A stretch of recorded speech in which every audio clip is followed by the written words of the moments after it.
ఎప్పుడైనా దేనినైనా ఎందుకు ఉపయోగించాలి అంటే అవసరాన్ని బట్టే ఉపయోగించాలి. ప్రతిదీ మన నిత్య జీవితంలో ఎప్పుడూ ఇలాగే ఆనందంగా కూర్చొని ఇలాగే ఎంత టైం ఉండగలుగుతాం? టైంకి తినాలి, మళ్ళీ మిగతా పనులు చేసుకోవాలి, అన్ని బాధ్యతలు నిర్వర్తించాలి కదా. అవి చేయాలంటే ఎలాంటి శక్తి కావాలి? ఎలా మనం ఆ శక్తిని తీసుకోగలుగుతాం? మహానుభావులందరూ, ఒక సదానంద యోగి కానీ, ఒక సుభాష్ పత్రిజీ కానీ, ఆయన పరంపరలో ఎన్నెన్నో కార్యక్రమాలు చేస్తున్న ధ్యానం యొక్క శరణాగతిలో తమని తాము అపోదీపోగా ఆవిష్కరించుకున్న వాళ్ళు ఎన్ని వేల మందో ఈరోజు మనం పిఎంసి ద్వారా వీక్షిస్తున్నాం. పత్రిజీ యొక్క సాధన ద్వారా ఈరోజు నేను ఇక్కడ అమ్మవారి అనుగ్రహంతో, శివుని అనుగ్రహంతో ఈ త్రిశూలధారిగా 3 సంవత్సరాల నుంచి ఒక పూర్తి సంవత్సర కాలం మౌనంతో, తర్వాత ఈ శివ భ్రమరాంబ యొక్క అనుగ్రహంతో శ్రీమాత విశ్వనిలయం ధ్యాన ఆశ్రయం, ధ్యానము మౌనము, ఈ మాతాజీగా అనుగ్రహం కూడా పత్రిజీ 2003లో అడిగితే సాధన ఆయనకి కాలజ్ఞానం తెలుసు కాబట్టి మౌనంగా ఉండిపోయారు. తర్వాత 2021 ఉగాదికి ముందు ఆయనంతటా ఆయన నేను అడగాలని వెళ్ళినప్పుడు మేడం ఏ పీఠాన్నైనా ఎంచుకోవచ్చు అనేది. అత్యంత ఆశ్చర్యకరమైన విషయం ఏంటంటే మనకు తెలిసిన పత్రిజీ ఏ పీఠానికి, ఏ కాషాయానికి, ఏ పరిధికి ఆయన ఒప్పుకోరు, అందరికీ తెలిసిన విషయమే కదా. కానీ అలాంటి మహాశక్తి ఎన్నో పిఎస్ఎస్ఎంలో ఎన్నో కోట్ల మంది ఉన్న ధ్యాన సాధకులకు అందని ఫలితాన్ని, అద్భుతమైన వరాన్ని నా పూర్వజన్మ సుకృతంగా నా సాధనకు వచ్చిన ఆ అనుగ్రహాన్ని, భగవంతుడిచ్చిన అనుగ్రహాన్ని ఆయన ద్వారా నాకు ఆశీర్వచనాన్ని ఇవ్వటం జరిగింది. ఉగాదికి ముందు పేరవరం వెళ్దాం అనుకున్నా కూడా నీకు అక్కడేం పని అని చెప్పి హైదరాబాద్లో మన ఇల్లే మన ఆశ్రమంగా చేసుకోవాలని ఆయన చెప్పే సంకల్పాలలో భాగంగానే 20 సంవత్సరాల నుంచి 3 సంవత్సరాల పిల్లల దగ్గర నుంచి నిత్యం ధ్యానం చెప్తూ జ్ఞానాన్ని అందిస్తూ మన పిరమిడ్ మాస్టర్స్ ఎన్నో వేల మంది రాసిన రకరకాల వాళ్ళ యొక్క ధ్యాన అనుభవాలకు సంబంధించిన పుస్తకాలని వందల వేల సంఖ్యలో కొని వాళ్ళందరికీ ఏ అవసరానికి సంబంధించిన, ఏ జ్ఞానానికి సంబంధించిన వాళ్ళకి ఆ పుస్తకాన్ని వేలల్లో లక్షల్లో నేను కొని వాళ్ళకి అందిస్తూ ఒక స్వామి కార్యాన్ని, స్వకార్యాన్ని ఎప్పుడైతే లోక కళ్యాణానికి వినియోగిస్తూ ఉన్నామో అప్పుడు ఆటోమేటిక్గా మనం వచ్చిన పనికి ప్రతి ఒక్కళ్ళు ఒక్కొక్క కారణ జన్మతో వచ్చిన వాళ్ళం ఇక్కడికి. అది ఏ జన్మలో సఫలీకృతం చేసుకుంటాం అనేది ఆ జన్మలో హరిషడ్ వర్గాలను జయించినప్పుడు, మహాగురువుల యొక్క అనుగ్రహం పొందినప్పుడు ఆటోమేటిక్గా ఆ మహాశక్తికి వచ్చిన జన్మకి అంకితమైన మనం దేశం కోసం కానీ, ధర్మం కోసం కానీ ఎంతోమంది మహానుభావులను చూసాము, చరిత్రలో విన్నాము, ఇప్పుడు చూస్తున్నాం కూడా. అలాగే ఈ శక్తి అవతరించడానికి ఈ కారణానికి కూడా ఒక కారణం ఉంది, అది మీకు ముందు ముందు తెలుస్తుంది. రామరాజ్య పాలనకి, లోక కళ్యాణంలో భాగంగానే ఈ శక్తి యొక్క ప్రదర్శన జరగాలి అనే ఒక గుడిలోనే దేవుడు విగ్రహం రూపంలో ఉన్నాడని కాకుండా మనలో ఉన్న శక్తి అప్పో దీపో భవ, ఆ దీపాన్ని దీపాలలో దేవుళ్ళ ముందు విగ్రహాల ముందు అనే కాకుండా మనలో ఉన్న ఆ నిజమైన ఆత్మశక్తిని వెలిగించుకుంటే ఎలా ఉంటుంది, ఆ యొక్క తేజస్సుతో విశ్వ కళ్యాణానికి ఎలా ఉపయోగపడుతుంది అనేది మహానుభావులు చరిత్రలో చాలామంది చూపించారు, గురువుల రూపంలో కానీ, దేశభక్తుల రూపంలో కానీ. అలాగే ఇప్పుడు మొన్న ఈ మధ్యనే జరిగిన రామ ప్రాణ ప్రతిష్ఠ ఎంత మహాద్భుతంగా ప్రపంచవ్యాప్తంగా జరిగినప్పుడు మనమంతా ఎంత ఆనంద డోలికల్లో ఊగిపోయి ఉన్నామో ఎవరికి వాళ్ళు మాటలతో చెప్పలేని స్థితి అని నేను భావిస్తాను. మీరు చెప్పగలిగితే ఎవరన్నా చెప్పండి, అది మంచిదే. కానీ అది ఊహలకు అందని ఆనందమైన మహాశక్తి. అది వస్తేనే మనం ప్రపంచానికి ఒక వెలుగు చూపించగలుగుతాం భారతదేశం నుంచి. ఆ రామరాజ్య పాలన మన నుంచి, మన భారతదేశం నుంచి మళ్ళీ అఖండ భారతానికి అందించడానికి గురు పరంపర మొత్తం కూడా ఎప్పటి నుంచో ఆ యొక్క సాధనా క్రమంలో వాళ్ళు అందిస్తూనే ఉన్నారు. అలాంటి క్రమంలోనే మన పత్రిజీకి అనువంశికంగా అది అందించబడింది. ఆ శక్తి రావాలి అంటే ప్రతి వాళ్ళు మాటల ద్వారా సంగీతంలో ఓలలాడిన దానివల్ల ఆనందం కలిగిద్ది, మనల్ని మనం అది మైమర్చిపోతాం. కానీ పనులు జరగాలి కదా, పనులు జరగాలంటే ఎవరి బాధ్యత వాళ్ళు నిర్వర్తించాలి కదా, అప్పుడే కదా ఆ యుద్ధం అనేది, మహాకురుక్షేత్రం అనేది పూర్తయ్యేది. విజయం ఎవరు పొందాలో వాళ్ళే పొందేది, ధర్మం గెలిచేది. అప్పుడే కదా రామరాజ్య ధర్మరాజ్య పాలన జరిగేది.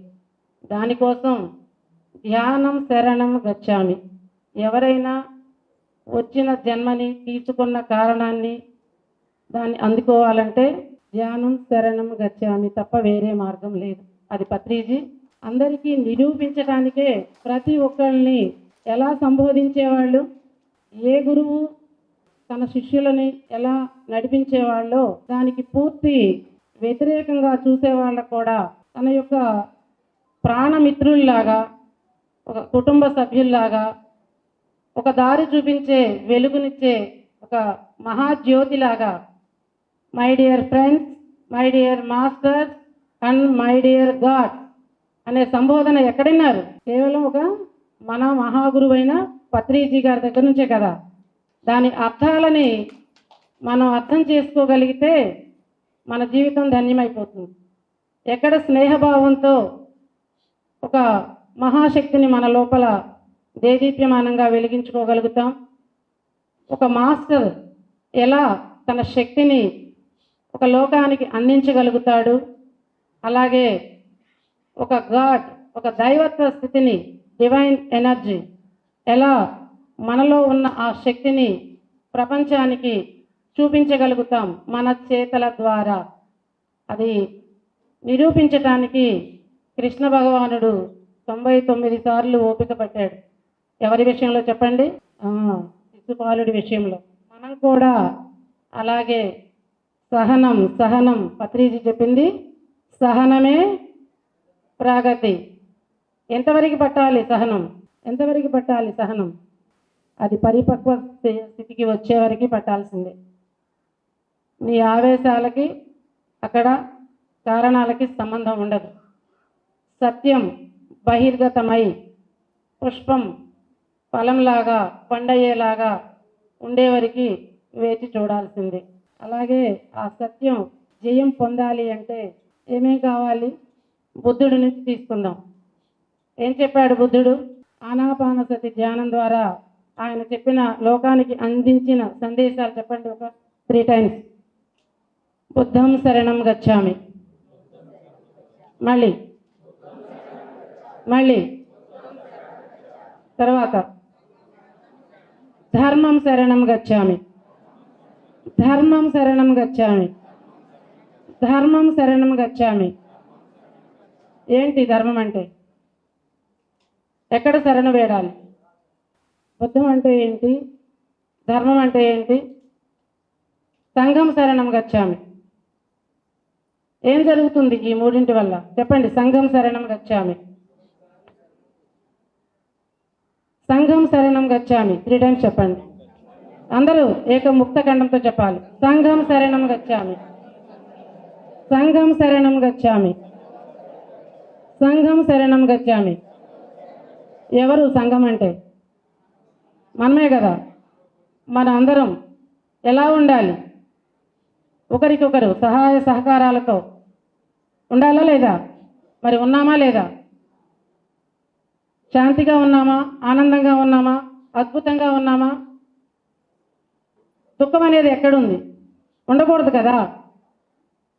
బుద్ధం శరణంలో ఉంటే ఉండకూడదు, ధర్మం శరణంలో ఉంటే ఉండకూడదు, సంఘం శరణంలో ఉన్నా కూడా ఉండకూడదు. అయినా ఉన్నాం. అవన్నీ తెలిసి మహానుభావులు చాలామంది చెప్తున్నారు, గురువులు చెప్తున్నారు, సంఘ సంస్కర్తలు చెప్తున్నారు, ఆధ్యాత్మికవేత్తలు చెప్తున్నారు. కానీ అయినా ఎందుకుంది మనలో దుఃఖం? ఇంకా ఎందుకుంది? ఇంకా సాధన సరిపోలేకపోవటం వలన, సేవానిరతి పూర్తిగా లేనందువలన, స్వాధ్యాయం సరిపోనందువలన, ఇంకా పత్రికారు అందించిన మనకి ధ్యానం, స్వాధ్యాయం, సజ్జన సాంగత్యం, సేవ, ధ్యాన ప్రచారం. మరి ఇవన్నీ మనం అన్నీ తెలిసి అనుకరిస్తున్నప్పుడు ఇంకా సంఘంలో మనలో దుఃఖం ఎందుకుంది? ఇప్పుడు ఏం చేయాలి మనం? చక్కగా ఆయన పిప్పళ్ళ ప్రసాద్ గారు పాట పాడారు, ఆనందంగా కళ్ళు మూసుకున్నాం, ధ్యాన స్థితిలోకి వెళ్ళాం, అద్భుతంగా బయటకు వచ్చాం, చప్పట్లు కొట్టుకున్నాం. అయిపోయిందా? కార్యక్రమాలు ఎలా ఉండాలి, కర్మలు ఎలా చేయాలి, ఎవరికి వాళ్ళు ఏం చేయాలి, ఏం చేస్తే లోక కళ్యాణం జరుగుతుంది, రామరాజ్య పాలన వస్తుంది. అందరికీ అన్నీ తెలుసు కదా, సంఘంలో ఏం జరుగుతుందో, దేశంలో ఏం జరుగుతుందో. మనం ఏం చేయాలి, మన ధర్మం ఏంటి, మన స్వధర్మం ఏంటి, ఎంతవరకు ఆలోచిస్తున్నాం, ఎంతవరకు వివేక విచారణ చేయగలుగుతున్నాం? అర్థమవుతుందా అందరికీ? ఏం చేయాలి ఇప్పుడు? రామరాజ్య పాలన కావాలి అంటే, లోక కళ్యాణం జరగాలంటే ఏం చేయాలి? మన బాధ్యత ఏంటి చెప్పాలి. ఎవరో ఒకరు సమాధానం. వినటం కాదు, విని విని విని దానివల్ల ఉపయోగం లేదని పత్రికారు స్పీచ్ల కన్నా కళ్ళు మూసుకోవటం, కూర్చోవటం నేర్పారు లక్షల కోట్ల మందికి ఈరోజు ప్రపంచవ్యాప్తంగా. అవునా కాదా? దానివల్ల ప్రయోజనం ఉందా లేదా? ఉందా లేదా? చప్పట్లు కొట్టండి ఉంటాయి. ఇంకా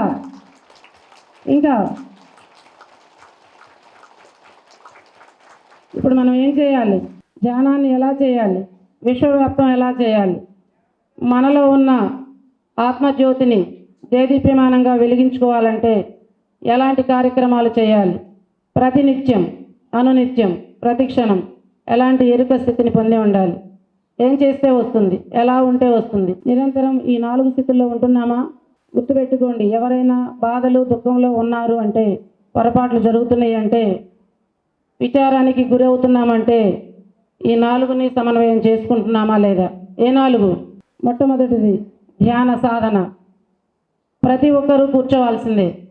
ఎవరి సమస్య ఎంత ఉందో అంతవరకు, ఆ సమస్య నుంచి బయటపడే వరకు, ఆ మార్గం మీకు కనిపించేంతవరకు కూర్చోవాల్సిందే. వేరే దారి లేదు. ఉందా వేరే దారి? కనిపించిందా ఇప్పటివరకు? తరతరాలకి మహానుభావులందరూ గురువుల్ని ఆశ్రయిస్తున్నారు కదా, వాళ్ళు చెప్పిన సాధనలు, సేవలు, దాన ధర్మాలు ఎంతవరకు చేయగలుగుతున్నారు?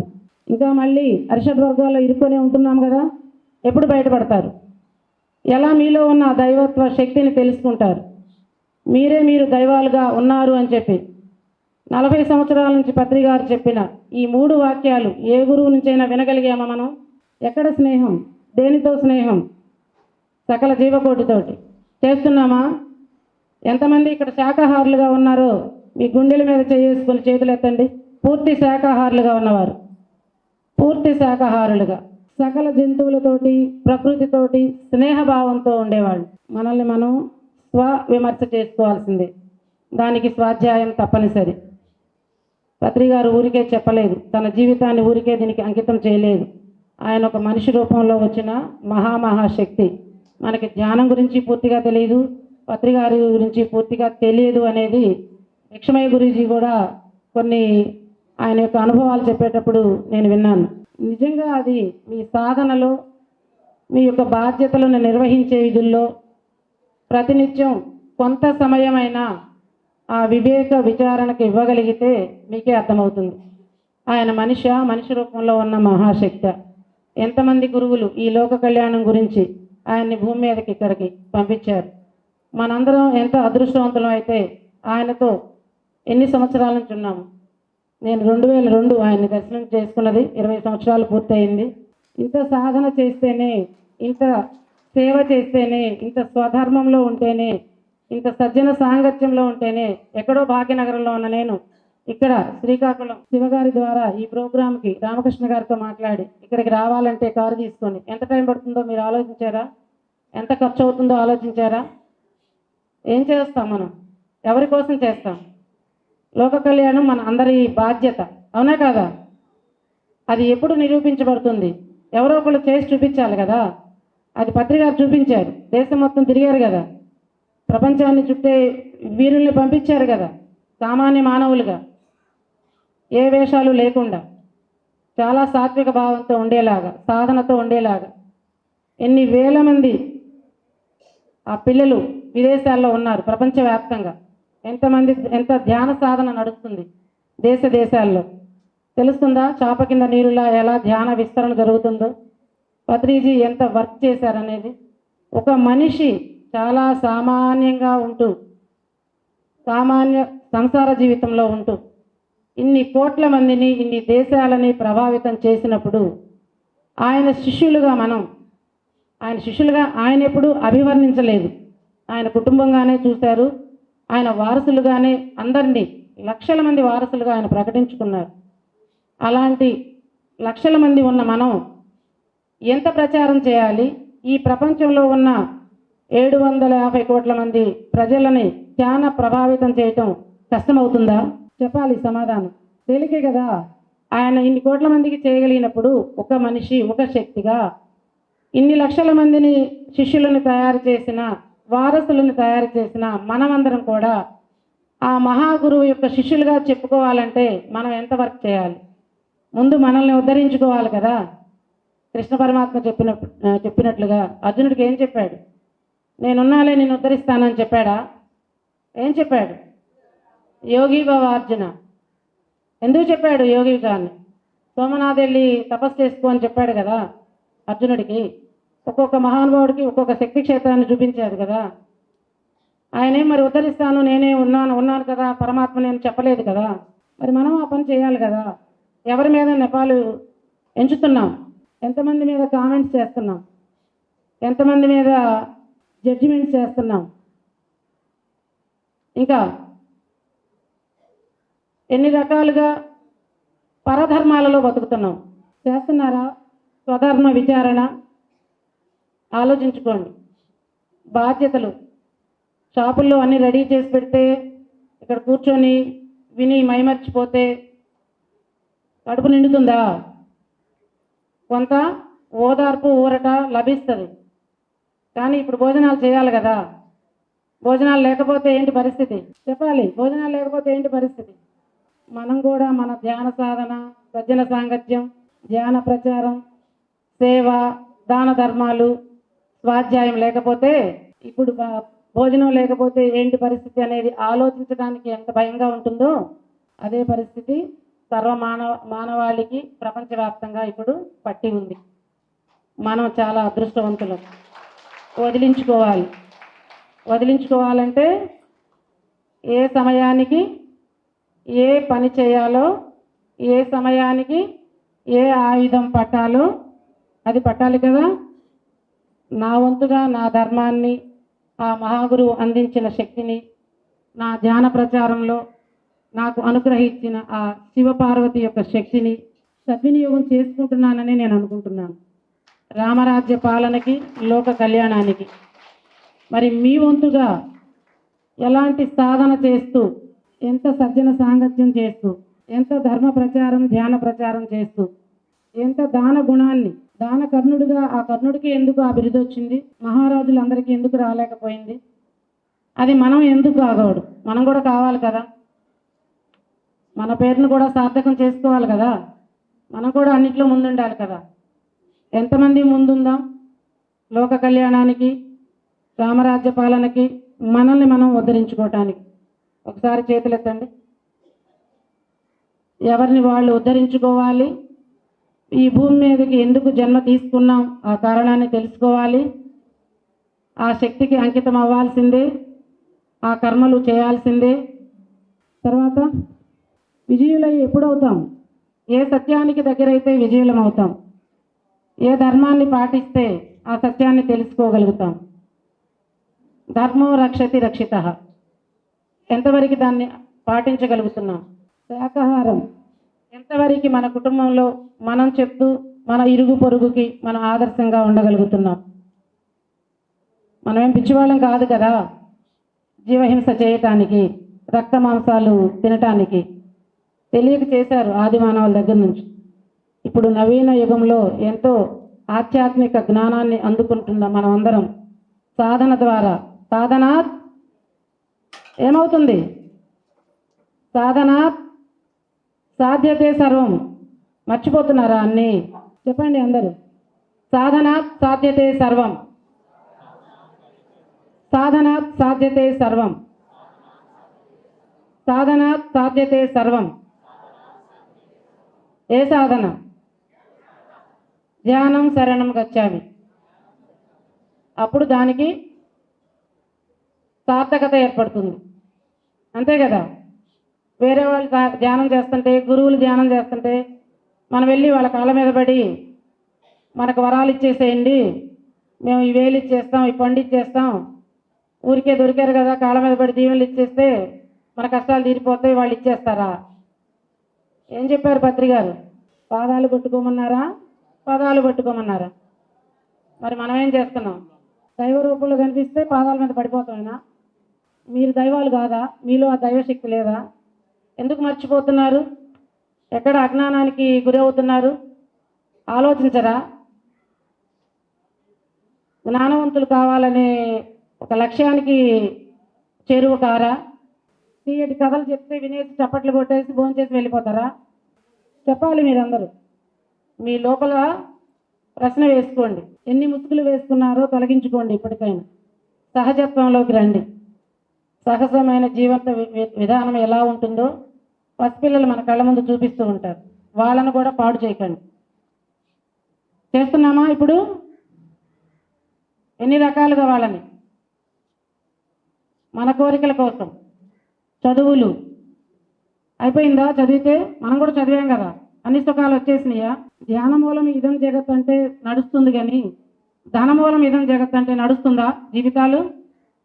కరోనాతో అర్థమైపోలే. ధనమూలం జగత్ కాదు. ఏం చెప్పారు? ధ్యాన మూలం సనాతన హిందూ జీవన విధానం, సనాతన ధర్మం. ఒప్పుకుంటారా అందరూ? చప్పట్లు కొట్టండి ఒప్పుకునే వాళ్ళందరూ. ఇంకా ఇంకా మీ తలలో ఉన్న బూజు వదిలిపోవాలి, చేతల్లో ఉన్న అచేతనత్వం తొలగిపోవాలి. గురువులు చెప్తున్నారు. భిక్షమయ్య గారు కూడా ఎన్నో సంవత్సరాల నుంచి తనకు తెలిసిన జ్ఞానాన్ని పంచుతూనే ఉన్నారు. అందరు గురువులు మహాగురువులు చాలామంది ఉన్నారు, మహాద్భుతంగా చెప్తూనే ఉన్నారు పీఠాలు స్థాపించి. కానీ మన పత్రిజీలాగా ఎవరు ముందు నిన్ను నువ్వు ఉద్ధరించుకోవాలంటే నువ్వు కళ్ళు మూసుకొని కూర్చోబెట్టు నీ ఇంట్లో వాళ్ళని, లేదా నువ్వు వెళ్ళు కూర్చోవటానికి సమయాన్ని కేటాయించుకో. నీకు నీవు స్వ విమర్శ చేసుకుందు. ఎవరిని కామెంట్ చేయడానికి లేదు, కంప్లైంట్ చేయడానికి లేదు, జడ్జి చేయడానికి లేదు. ఏం చేయాలి? ఓన్లీ మెడిటేషన్ చేద్దామా? ఈరోజు నుంచి నోట్స్ ప్రిపేర్ చేసుకోండి. లెగిసిన దగ్గర నుంచి మనస వాచ కర్మణ ఎంతమంది మీ త్రికరణ శుద్ధిగా మన సాధనతో మనల్ని మనం ఉద్ధరించుకుంటాం? ఎంతమంది మీ లేచిన దగ్గర నుంచి కంప్లైంట్స్తో, కామెంట్స్తో, జడ్జిమెంట్స్తో జీవితాన్ని పరధ్యానంతో గడిపేద్దామా అనేది. ఎప్పుడు మీరు దేవతలు అవ్వాలో మీరే నిర్ణయించుకోండి. స్నేహం అంటే మీకు ఇష్టమైన వాళ్ళతోనే కాదు, సృష్టిలో ప్రకృతిలో ఉన్న సకల జీవులతో 84 లక్షల జీవరాశులతో చేయాల్సిందే. చేద్దామా? ఆ తత్వాన్ని మీలో ఎంతమంది పంచుకుంటారు? పక్షులకి, జంతువులకి, సాటి మానవులకి ఎంత చేయగలుగుతాం? ఒకళ్ళు 10వ వంతు ఇచ్చేస్తారు, ఒకళ్ళ జీవితాలు దోచేస్తారు, కానీ మనం మాత్రం లెక్కలు కడతాం. ఎందుకు దాన ధర్మాలు చేయలేకపోతున్నాం? మనకున్న దాన్ని బట్టి. దానివల్ల ఏమన్నా మన కష్టాలు తొలుగుతున్నాయా? హాస్పిటల్స్ ఎందుకు డెవలప్ అవుతున్నాయి? నిజంగా సత్యము ధర్మము నడిస్తే హాస్పిటల్స్ పెరగకూడదు కదా? కుటుంబ సభ్యుల మధ్య సఖ్యత పెరగాలి కదా? ప్రేమానురాగాలు ఉండాలి కదా? సుఖశాంతులతో విరాజిల్లాలి కదా కుటుంబాలు? ఏమవుతున్నాయి ఈరోజు? సంసారం, కుటుంబాలు, సంఘం. ఎక్కడ లోపం? విమర్శ చేసుకోరా? ఆత్మ విమర్శ ఎవరు చెప్పాలి? గరికపాటి వారు సురకులు వేస్తారు, చాగంటి వారు చక్కగా అనునయంగా చెప్తారు, భిక్షమయ్య గారు కూడా అనునయంగానే చెప్తారు తనకు తెలిసింది. మన వాళ్ళకి సరిపోతుందా? ఒక దుర్వాస మహామునిలాగా మన పత్రిజీనే కొట్టి తిట్టి కర్మలు వదిలించారా లేదా? కొన్ని కోట్ల మందివి. అందులో మనందరం అదృష్టవంతులం కాబట్టి అవన్నీ వదిలించుకొని వచ్చి ఇక్కడ కూర్చోగలిగాం. మనందరికీ చప్పట్లు కొట్టుకుందాం. ఇంకా మనం స్నేహతత్వం నుంచి, మాస్టరీ నుంచి దైవత్వ స్థితికి ఎంత త్వరగా ఎవరు ఎదిగితే రామరాజ్యం 3-4 నెలల్లోనే మన ముందు ఉంటుంది. అది ప్రతి ఒక్కరి బాధ్యత, గుర్తుపెట్టుకోండి. ఒక యోగి ఆదిత్యనాథ్ ఈరోజు, ఒక మోదీ, ఒక ద్రౌపది ముర్ము ఎలా రాగలిగారు ఆ స్థాయికి? మనకన్నా గొప్ప స్థితుల నుంచి వచ్చారా? మనం చాలా గొప్ప స్థితిలో ఉన్నాం వాళ్ళతో పోల్చుకుంటే. మరి వాళ్ళే అంత గొప్ప దేశానికి ధర్మానికి అంకితమై చేయగలిగినప్పుడు మనం ఎంత చేయాలి? ఎవరికి వాళ్ళే ఆ నిర్ణయాలు లక్ష్యాలు పెట్టుకోండి. ఒక పుస్తకాలు తీసి మొదలు పెట్టండి. టైం పాస్ చేయకండి. ఇప్పటికే చాలా కాలాతీతం చేశానా లేదా? నేను సద్వినియోగం చేసుకుంటున్నా 100%. మీరెంతవరకు అనేది మీరే నిర్ణయించుకోండి. అన్ని దారులు రహదారి వేసి పెట్టారు పత్రిజీ. ప్రతి చోట పిరమిడ్స్, ప్రతి చోట భోజనాలు, ప్రతి చోట సజ్జన సాంగత్యం. మీరు కథలు లేకపోతే ఇంట్లో మొబైల్ ఆన్ చేసినా టీవీ ఆన్ చేసినా ఏమొస్తుంది? పిఎంసి. చప్పట్లు కొడదాం పిఎంసికి. ఏ మనిషికైనా సమాధానం లేని ప్రశ్న అంటూ ఎక్కడైనా ఉందేమో కానీ పిఎంసి నుంచి ప్రతి ప్రశ్నకి సమాధానం దొరుకుతూనే ఉంది. అది చూడలేని వాళ్ళ దౌర్భాగ్యం ఉంటే వాళ్ళకు మాత్రమే సమాధానాలు దొరకటం లేదు. ఈ రోజున మన అదృష్టం, సత్యయుగం ప్రారంభమైందని పత్రిజీ ఎప్పుడో చెప్పారు.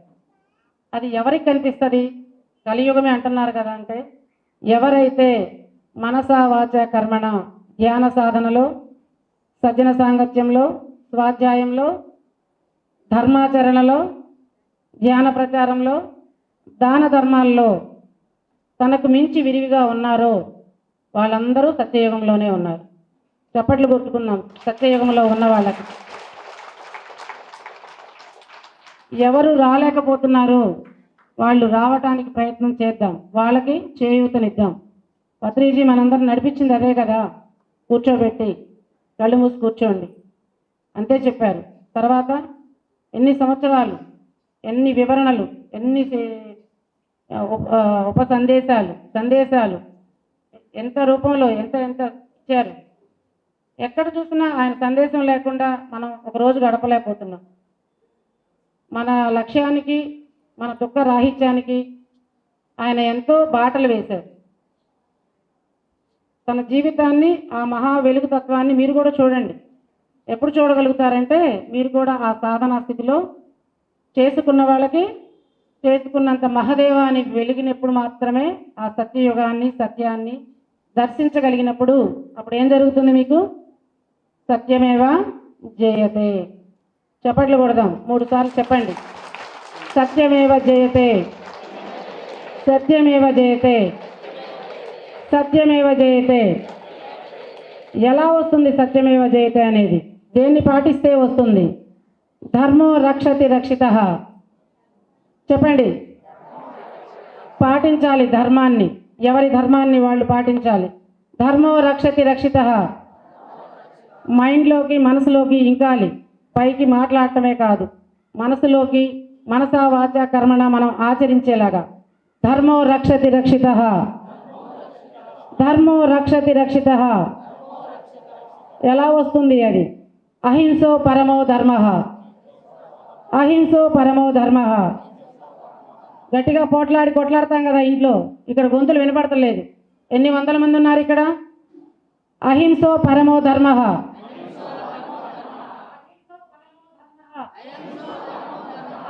చెప్పండి. అహింసో పరమో ధర్మః, అహింసో పరమో ధర్మః. ఎలా వస్తుంది అహింసో పరమో ధర్మః అనేది? ధ్యానం శరణం గచ్చామి, ధర్మం శరణం గచ్చామి, సేవ శరణం గచ్చామి. ఇంకా చెప్పండి. ఇంకా ఎన్ని ధర్మాలు చెప్పారు? నవవిధ ధర్మాలలో అన్నిటికీ మూలం ధ్యానం. కాబట్టి మనం ఈ రోజు నుంచి ధ్యానానికి ప్రతి వాళ్ళం ఎన్ని గంటలు అంకితం అవ్వగలిగితే ఎవరు ఉన్నతమైన శిఖరానికి ఒక రాజులాగా తన సామ్రాజ్యంలో రాజు అవ్వాలో వారు అందరూ కూడా ఆ ధ్యానాన్ని శరణు వేడితే మీరే రాజులు, మహారాజులు. మనం పోషకులుగా, రాజులుగా, మహారాజులుగా విరాజిల్లుదాం. అంతేనా? లేదా యాచకులుగా ఉందామా?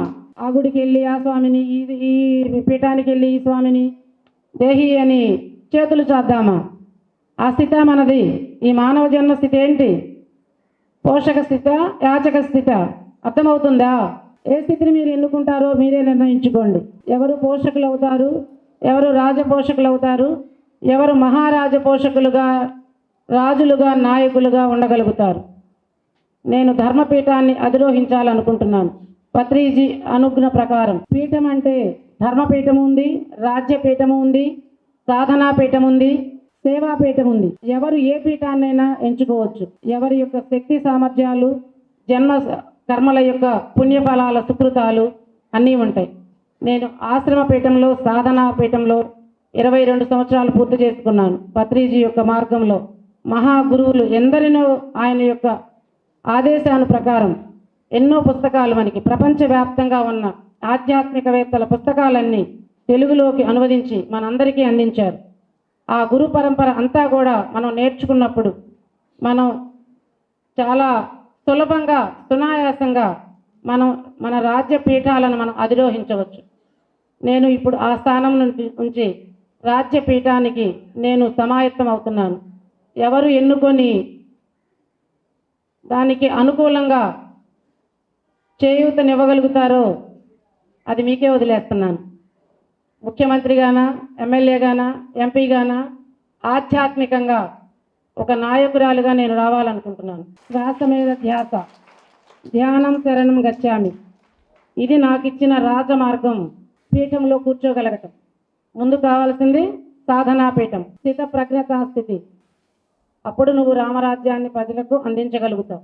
ముందు నీ సింహాసనాన్ని, నీ రాజ్యాన్ని నువ్వు అధిరోహించినప్పుడు కదా, ఆ స్థిత ప్రజ్ఞత కోసమే కదా భగవద్గీత ఆ రోజు ఆ కృష్ణ పరమాత్మ అందించగలిగింది. ఎప్పుడు అందించాడు? మనం ఎప్పుడు విందాం ఆ భగవద్గీతని? ఎవరన్నా పోయినప్పుడు పెడదామా?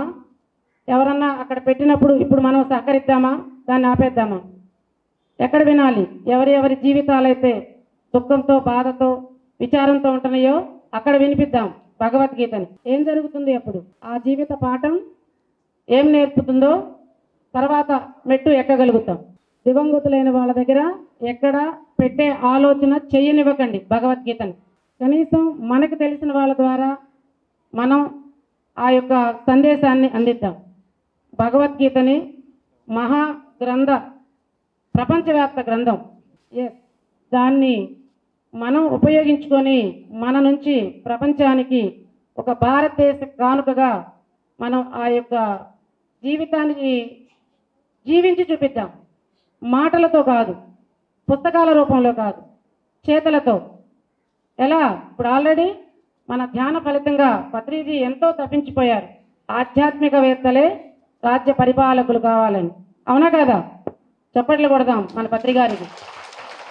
ఎంతటి ధైర్యాన్ని ఇచ్చారు, ఎంతటి శక్తిని, మీలో ఉన్న శక్తిని ఎలా పెంచుకోవచ్చు అనే దానికి మనకు ఎంతటి సంఘాన్ని అందించాడు. ఆ గురువు మనకు ఒక తల్లి, తండ్రి, గురువు, సోదరుడు అన్నీ అయి రాజమార్గాన్ని నిర్మించాడు. మనం అందరం కలిసి ఆ రాజమార్గాన్ని సద్వినియోగం చేసుకుందాం. ఆధ్యాత్మికవేత్తలే రాజ్య పరిపాలకులు కావాలి. అందిద్దామా అందరికీ సుసంపన్నమైన రామరాజ్య పాలనని, అఖండ భారతాన్ని. జై హింద్, జై హింద్, జై హింద్, జై భారత్, జై భారత్, జై భారత్, జై శ్రీరామ్, జై శ్రీరామ్, జై శ్రీరామ్. నమస్తు అందరికీ.